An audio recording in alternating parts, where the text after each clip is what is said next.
Attention, attention, this is History Lost in Time. And welcome to episode 46 of the History Lost in Time podcast. This podcast is available in German and English on YouTube, Spotify and Podcast.de, with social media presences on Blue Sky and Instagram. The topic of this episode. This episode is about broadcasting in the GDR in the late 1950s. As before, the focus will be on radio. I'll only briefly touch on television. This is also the last broadcasting episode on the GDR for now. I currently have no plans to continue this. Instead, I will try to cover the same period for West Germany with the help of relevant sources. Political agenda and background. None. The sources that were used. Source 1. Adelheid von Saldern, Inge Marsolek. Zuhören und gehört werden 2. Radio in der DDR der 50er Jahre zwischen Lenkung und Ablenkung. Translation. Listen and being listened to 2. Radio in the GDR during the 1950s. From controlling to distracting. Published by Verlag Edition Discord, Tübingen, 1998. Source 2. Bonner Berichte aus Mittel- und Ostdeutschland, der Rundfunk in der sowjetischen Besatzungszone Deutschlands. Translation. Bonn reports from Central and East Germany, radio broadcasting in the Soviet occupation zone, published by Dr. Gerhard Walter and the Federal Ministry of All German Questions, Federal German Publishing Agency, Bonn-Berlin, 1961. Source 3. Heide Riedel, Hörfunk und Fernsehen in der DDR, ein Projekt des Deutschen Rundfunkmuseums. Translation. Radio and Television Broadcasting in the GDR, a project of the German Broadcasting Museum, published by Literarischer Verlag Helmut Braun, Köln, 1977. By the mid-1950s, the situation with East German broadcasting had stabilized. There was now more or less full coverage for the population, reception was finally reasonably good, and most people could buy a radio if they wanted one. From 1958-59 onward, broadcasting was so stable that it could be called normal. Program cancellations, previously the norm, now became the exception. Certain problems, however, persisted. In Mecklenburg-Vorpommern, many GDR citizens continued to complain about poor reception. The reason for this was the slow expansion of broadcasting capacity. The new FM technology was necessary for good reception. However, this technology had a short range, meaning many transmitters had to be installed. Especially in a sparsely populated state like Mecklenburg-Vorpommern, this naturally hurt a state with few resources. The extent to which the GDR struggled in this area is demonstrated by a quote from an internal GDR document cited in Source 1 on page 329. Currently, approximately 150 FM transmitters are in operation in West Germany. This does not include the American, English, and French military FM transmitters. Our radio programs are currently broadcast via 13 FM transmitters, although there is a need for approximately 35 FM transmitters. Until 1958, basic consumer goods were subject to a token economy, meaning that you couldn't simply buy whatever and however much you wanted. Instead, tokens were issued that essentially authorized your purchase. If you didn't have a token, you couldn't buy anything. Only in 1958 did the economic situation improve enough to make this coercive measure no longer necessary.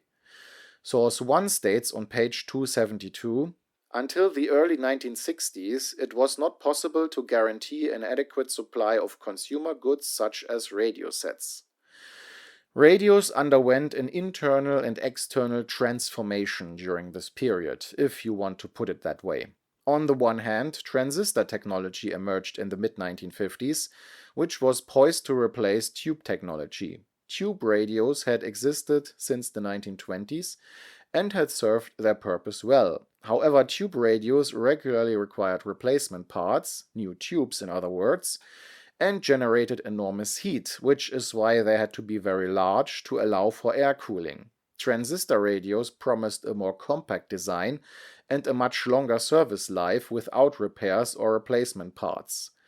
Externally, the wooden radios were also replaced by new materials. Plastic, glass, and metal became fashionable.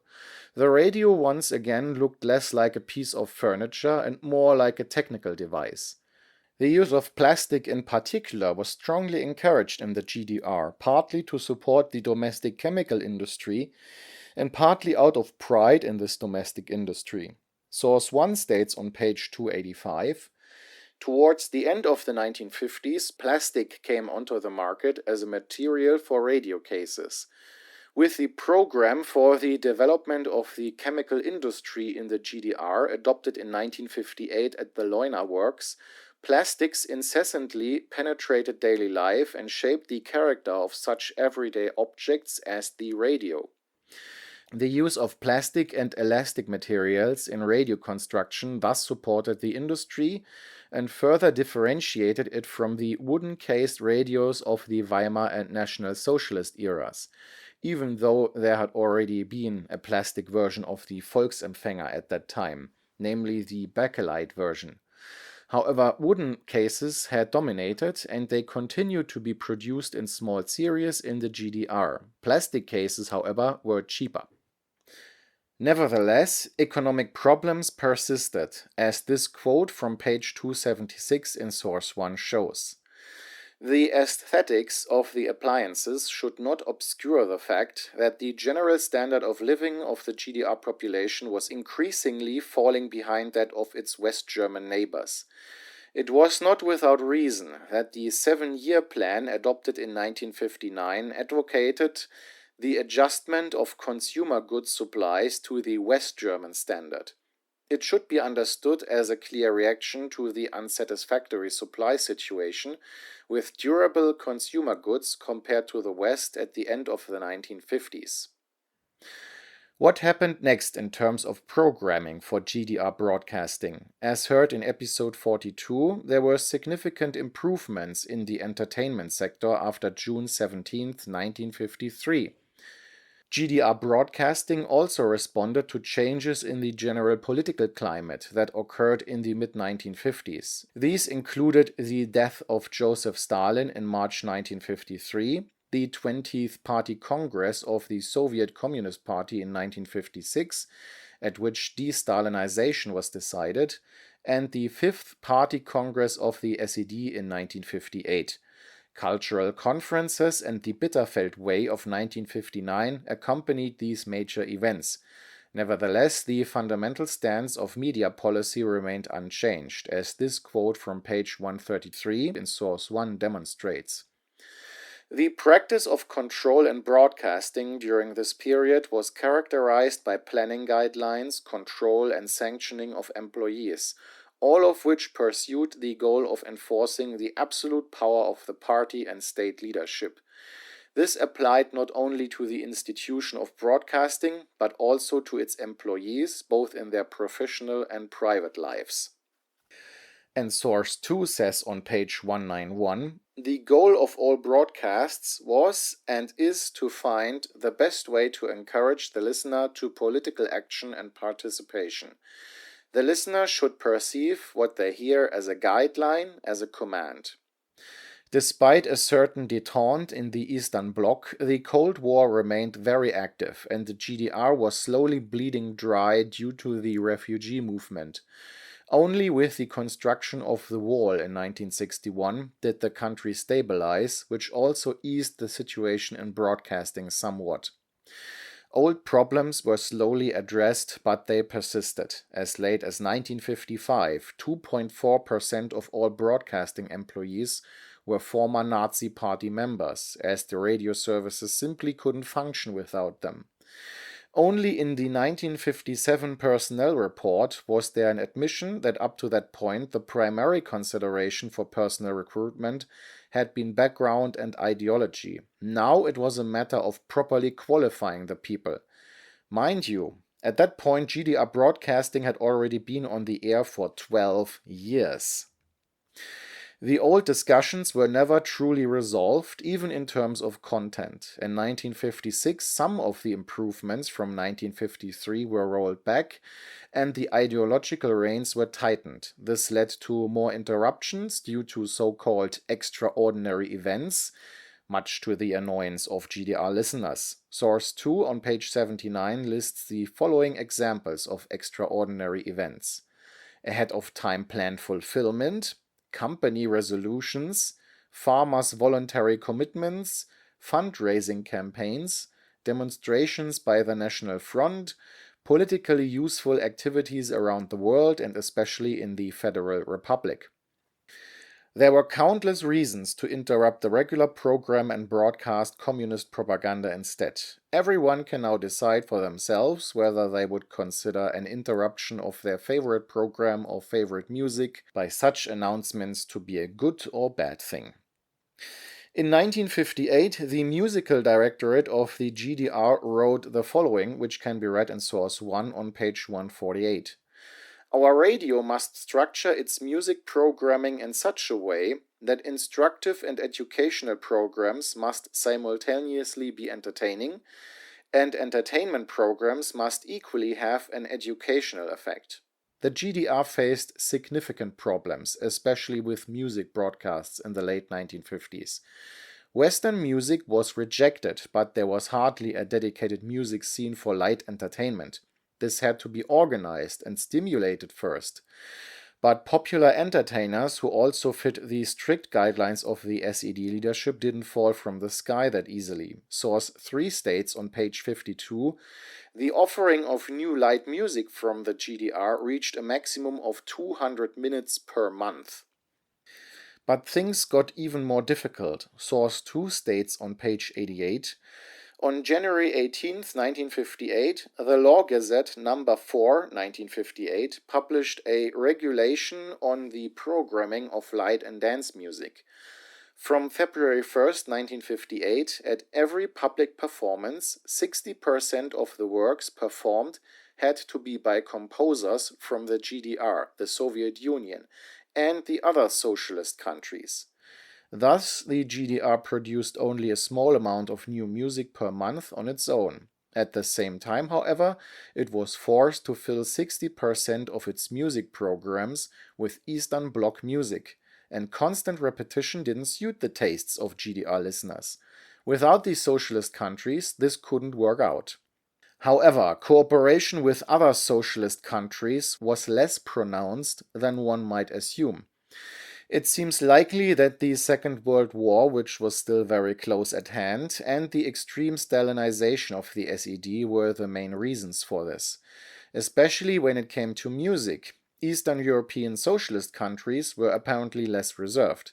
For example, on page 89 of source 2, regarding a dance music conference in Prague in October 1958, it says, the Soviet zone delegation, led by Franz Spielhagen, was surprised and disconcerted when Polish and Czech dance bands offered music that was in no way inferior to the entertainment and dance music of American military radio stations. At least the ratio of spoken word to music programs remained relatively stable at 30 to 70. Other things, such as the year's main themes, remained the same. In 1959, for example, the topic of establishing a developed socialist society was omnipresent on the radio, while recreation and entertainment continued to eke out a marginal existence.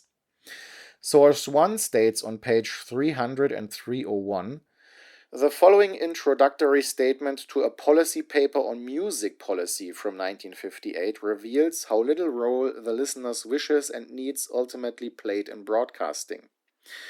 As a collective agitator and propagandist, broadcasting plays a decisive role in the consolidation and development of our workers' and farmers' state.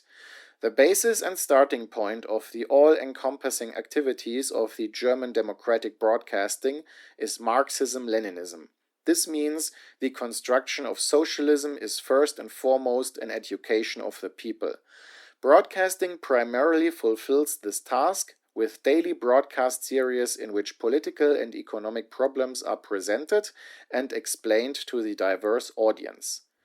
And censorship also remained very active. GDR citizens later spoke of the so-called scissors in the head, which pre-censored everything one thought.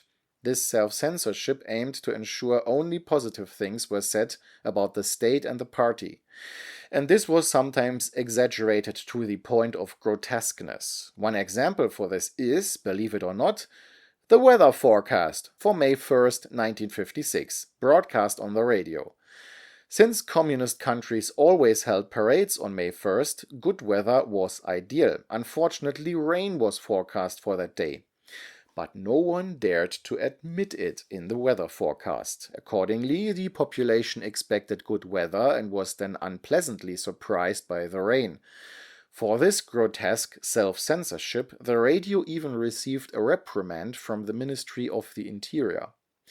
Given this, it's not surprising that many GDR citizens continued to listen to Western radio stations. As already mentioned, the so-called Valley of the Ignorant existed only for Western television. Western radio could theoretically be received well everywhere in the GDR, although GDR jamming could make this difficult. The extent of Western radio listening is difficult to estimate. Source 1 provides the following figures on page 305. According to a 1956 survey conducted by the newspaper BZ am Abend from East Berlin, 70% of GDR citizens listened to Western stations. The Western newspaper Der Tag reported 78% at the same time. More than 90% of GDR citizens who had fled the country reported receiving Western stations in 1960. RIA's surveys among GDR citizens that were in the West found figures ranging from 35% in October 1957 to 76% in March 1960. This would mean that GDR citizens did not fundamentally reject GDR broadcasting stations, but rather used both broadcasting systems for more comprehensive information or more varied entertainment.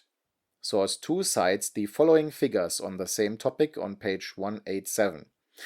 In March 1958, Infratest GmbH surveyed 1,075 refugees from the Soviet zone. Of all respondents, 93% could receive at least one Western broadcaster, and 78% were regular listeners of West German programs.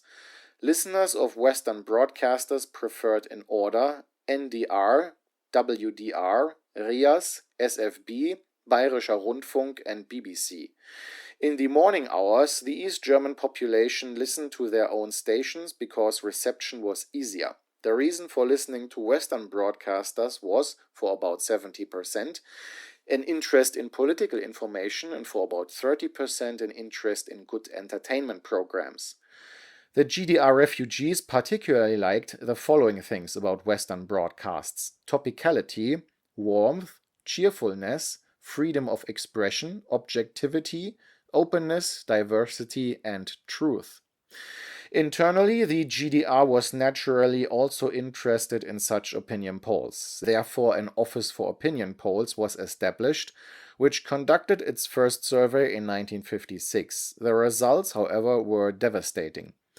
According to the survey, 70% of GDR citizens rejected the GDR's broadcasting program. Quote from source 2, page 86. It was shocking for the editors that their efforts to create a relaxed program had been completely ignored by the majority of listeners because they were listening to other stations. Even the Nazi regime failed to completely prevent the listening to foreign broadcasters, and the Nazi regime dealt with illegal listening much more harshly. From a purely legal perspective, the following applied in the GDR. See also source 1, pages 331 and 332. The dissemination of Western information, not the reception itself, was prosecuted in the GDR. Article 6 of the first GDR constitution defined incitement to boycott democratic institutions and organizations as a criminal offense. In almost every political trial of the 1950s, reference was made to the listening to the hate radio stations RIAS and NDR.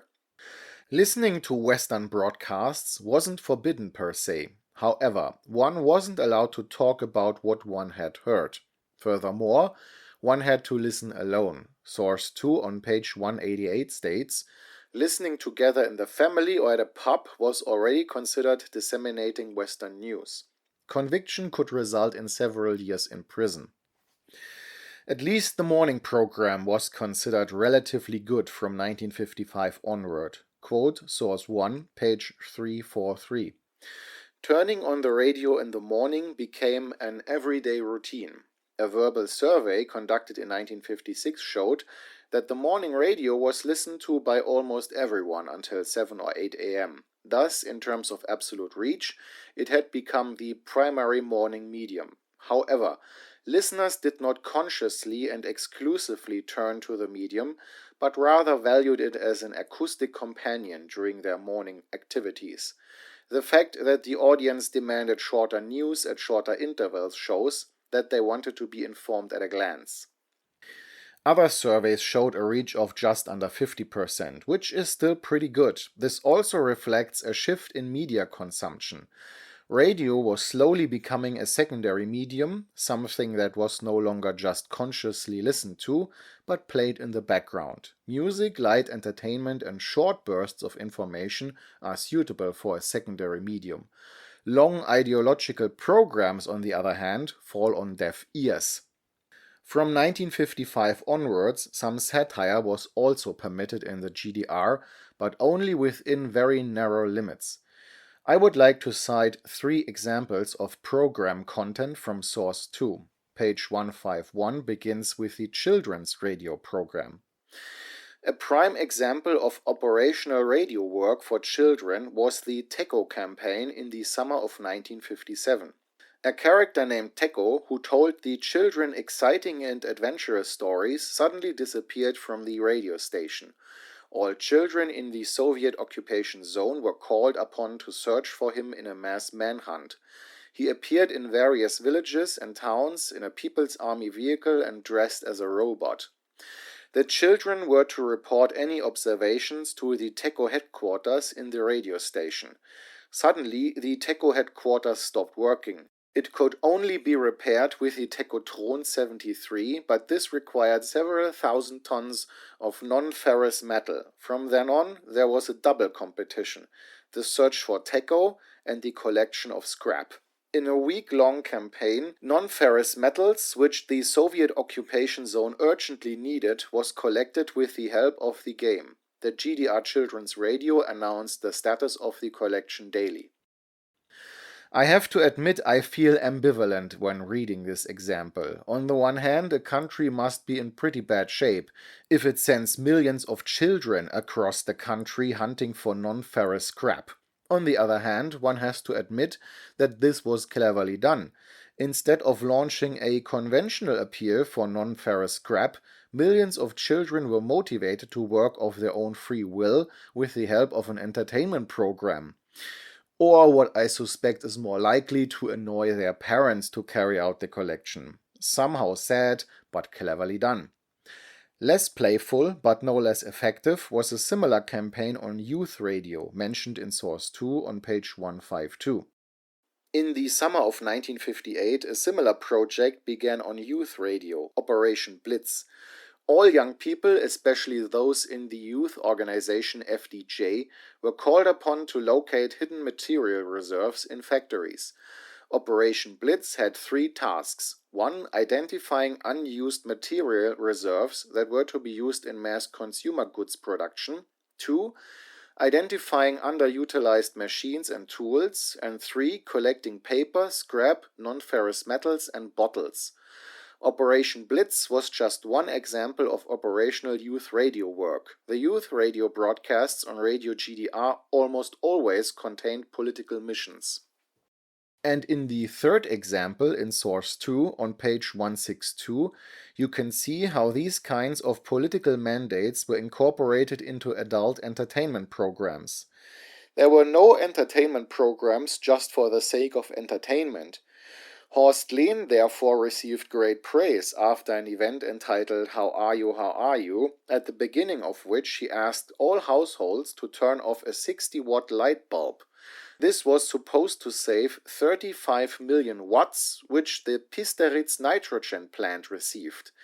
The result is said to have been an increased production of 10 tons of high-quality nitrogen fertilizer. In the late 1950s, additional stations were launched in the GDR. As a reminder, at this time there was the Germany station, the combat program aimed at the West, the Berlin station as the local station for the Greater Berlin area, and Radio GDR as the leading media outlet in the GDR. In terms of content, the Germany station didn't change much. The main topics continued to be the so-called fight for peace and so-called Western imperialism. Furthermore, due to the external image, the station attempted to achieve a higher artistic level than the two GDR stations. In 1958, Berliner Welle was added as a second station for the capital, and Radio GDR was split into GDR1 and GDR2. GDR1 remained the central leading media outlet, while GDR2 catered more to the regional differences within the GDR and also broadcast more background and educational programs. In the late 1950s, GDR1 had a 21-hour full program with around 14 hours of music and 7 hours of spoken word programs. Berliner Welle was kind of a Berlin variant of the Germany station and was intended as a combat program aimed at West Berlin. These new second programs were broadcast exclusively on FM. From 1955 onward, there was also an international broadcasting program called Radio GDR International, broadcast on shortwave. It broadcast programs in English, French, Swedish, Danish, and Arabic. At times, programs were also broadcast in German, Italian, Spanish, Finnish, and Persian. Since 1959, this international broadcaster operated under the name Radio Berlin International, the voice of the German Democratic Republic. Its primary goal was to create a positive image of the GDR abroad. The GDR was to be portrayed as peaceful, while West Germany was to be portrayed as a neo-colonial, warmongering country brimming with nuclear weapons. From the early 1960s onward, the international broadcaster broadcast 20 programs for 40 hours per week. Its target audiences were specifically the Middle East, Central and West Africa, North and South America, and Southeast Asia. From August 1956, the German Freedom Station 904 also broadcast its program. It claimed to be the voice of the Communist Party of Germany KPD, which had just been banned in West Germany and specifically sought to appeal to young people and soldiers in the Bundeswehr. It claimed to be based in the West, but it quickly became clear that it was based in the East. This station followed in the tradition of the communist black propaganda stations of World War II. The station remained in operation until 1971. With the re-establishment of the German Communist Party DKP in West Germany and the policy of détente in the early 1970s, it became obsolete. From 1960 onward, the German soldier station 935 was added, which attempted even more vigorously to target Bundeswehr soldiers in order to undermine the military. This station remained in operation until 1972. Both station names are associated with the medium wave frequencies of 904 and 935 kHz respectively.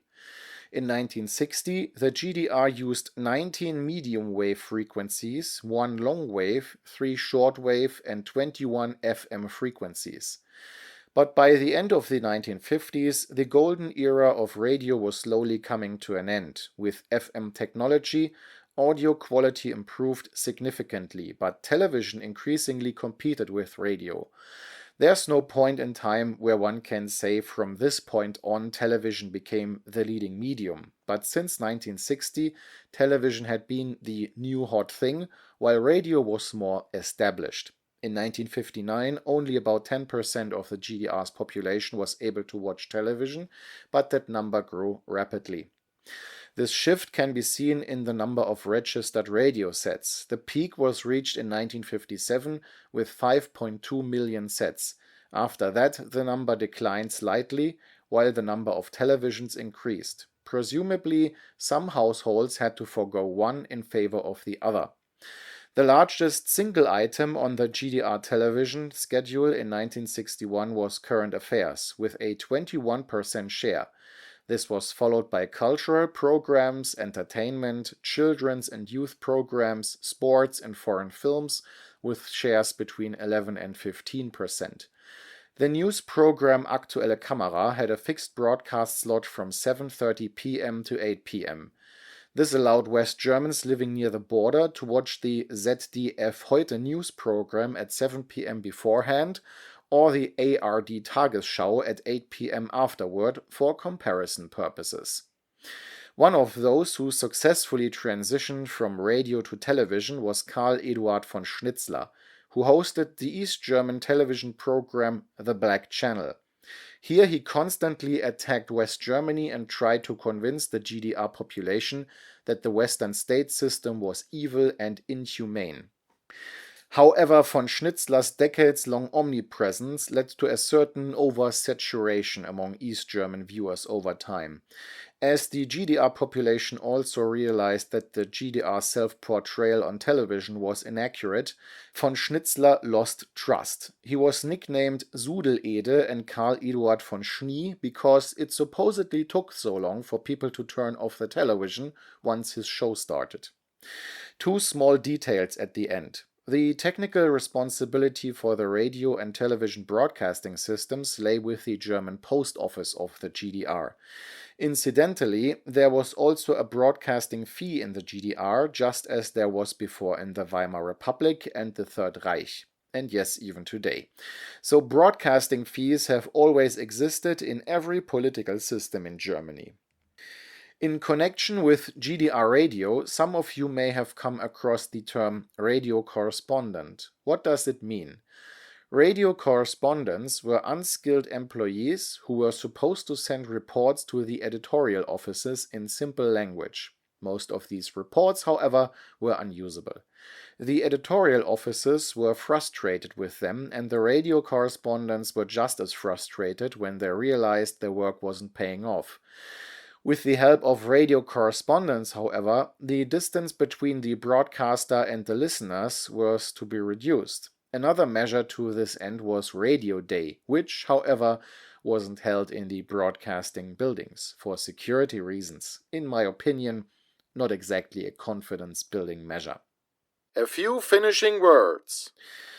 Until the mid-1950s, GDR broadcasting primarily operated with Soviet broadcasting structures. It was only in the period from 1953 to 56 that they began to deviate from this. Instead, structures tailored to the German mentality were finally established. It is striking that shortly thereafter, broadcasting significantly improved in quality and also gained greater acceptance. However, the fundamental problems of broadcasting remained the same, and competition from the West made things difficult for radio broadcasters. From 1960 onward, television took over the role of the leading medium. Radio remained important, but took a back seat. It became a secondary medium, but still had certain advantages.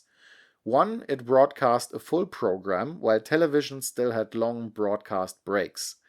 2. It was cheaper than television. 3. It had a wider reach and therefore had an external impact, whereas television could only have an internal impact. Nowadays, radio also has to compete with the internet. FM is still available and DAB+ enables local reception in digital quality.